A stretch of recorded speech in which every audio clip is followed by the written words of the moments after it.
Hello मेरे प्यारे साथियों, आज हम बताने वाले हैं आप ही के चैनल पर आदर्श स्टडी क्लासेस पर। आज हम बताने वाले हैं भौतिकी का पहला चैप्टर के महत्वपूर्ण प्रश्न जो 2025 के बोर्ड एग्जाम में जरूर आएगा।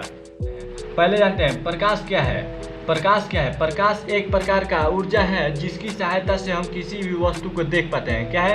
प्रकाश एक प्रकार का ऊर्जा है जिसकी सहायता से हम किसी भी वस्तु को देख पाते हैं। निर्वात में प्रकाश की चाल कितना है? निर्वात में प्रकाश की चाल 3 × 10⁸ है मीटर प्रति सेकेंड। 3 × 10⁸ मीटर प्रति सेकेंड होता है। अगला पॉइंट पर आते हैं, प्रकाश किस रेखा में गमन करती है? तो आप सभी को बताए थे सीधी रेखा में। किस रेखा में? सीधी रेखा में गमन करती है। यह VBI क्वेश्चन है, वेरी इंपॉर्टेंट क्वेश्चन है। यह परीक्षा में बार बार पूछे जाने वाले क्वेश्चन है। अगला सेशन पे चलते हैं, प्रकाश का परिवर्तन। इससे प्रश्न 5 प्रश्न जरूर आएंगे 2025 के बोर्ड एग्जाम में। 5 प्रश्न जरूर आएंगे। चलिए आगे बताते हैं। यह एक सतह है जिस पर किसी भी रेखा किसी भी प्रकाश एक सतह पर लौटती है और उससे लौट कर जाती है। इसी को कहते हैं प्रकाश का परिवर्तन। प्रकाश के परिवर्तन इसको कहते हैं आपतित किरण। क्या कहते हैं? आपतित किरण। और यह लौट कर जो जाती है उसे कहते हैं परावर्तित किरण। और इसके बीच एक अभिलंब है जो यह है, इसको कहते हैं अभिलंब।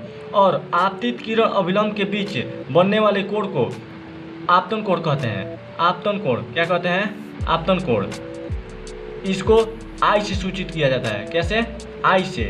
इसको आई से सूचित किया जाता है। और अभिलंब और परावर्तित किरण के बीच में जो बनने वाला कोण है उसको परावर्तन कोण कहते हैं। परावर्तन क्या कहते हैं? परावर्तन कोण।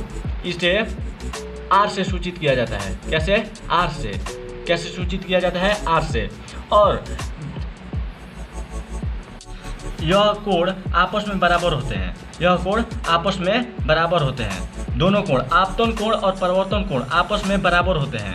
इसको ध्यान दीजिएगा। चलते हैं, प्रकाश के परिवर्तन के नियम।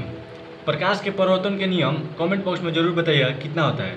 हम बताते हैं, प्रकाश के परिवर्तन के नियम 2 होते हैं। कितना होते हैं? 2। कितना होते हैं? 2।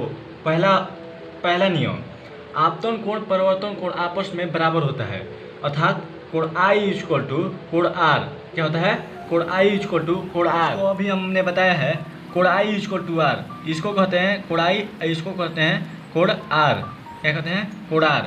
ये आपतन कोण, ये परावर्तन कोण आपस में बराबर होते हैं। क्या होता है? इसका मान लीजिए 0 डिग्री है, इसका भी क्या होगा? 0 डिग्री। मान लीजिए इसका 30 डिग्री है, इसका भी मान 30 डिग्री होगा। कितना होगा? 30 डिग्री। दूसरे नियम पर चलते हैं। दूसरा नियम क्या कहता है? आपतित किरण, परावर्तित किरण तथा आपतन बिंदु पर खींचा गया अभिलंब तीनों एक ही तल में होता है। चलिए नीचे समझाते हैं। देखिए, ये आपतित किरण है और ये परावर्तित किरण और अभिलंब एक ही तल में आपतन बिंदु पर क्या है? आपतन बिंदु पर है। एक ही तल में आप खींचा गया रेखा आपतन बिंदु पर है। इसी को कहते हैं परावर्तन के दूसरा नियम। परिवर्तन के दूसरा नियम। चलिए अगला वीडियो देखने के लिए चैनल को सब्सक्राइब कर दीजिएगा। जय हिंद।